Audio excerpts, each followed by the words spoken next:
A gavel cracked against a folding table. A handful of bills slid across stained pine.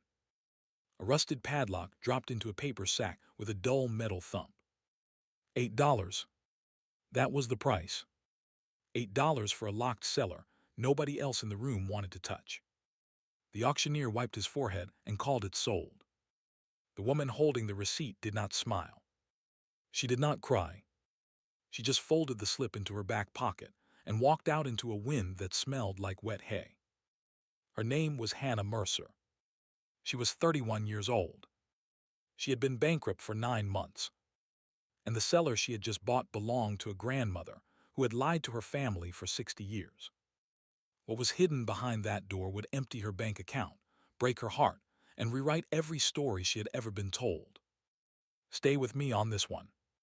The truck she drove was a 1998 Ford with a busted heater and a side mirror held on by silver tape.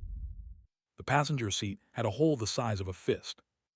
She kept a chipped travel mug in the cup holder and refilled it with gas station coffee twice a day. She worked the breakfast shift at a diner off the state route, then a 4-hour cleaning shift at the Methodist church. Then she came home and counted change into a glass jar on the counter. The jar was for her father's medication.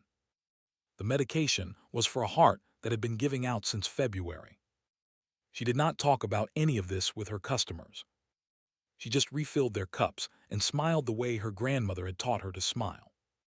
She had grown up in a single-story house with green shutters at the end of a gravel road. Her grandmother Edith had raised her after her mother walked out in the spring of 2002.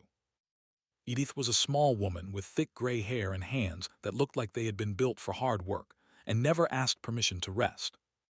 She baked bread on Sundays. She kept a vegetable garden behind the chicken coop. She sang hymns when she thought no one was listening. And she never, not once, talked about the years before she moved to that house in Del Rapids. Hannah had asked, of course. Children always ask. Edith would tilt her head, look out the kitchen window, and say the same sentence every time. That was a long road behind me, sweet girl. We walked forward. And then she would change the subject to pie crust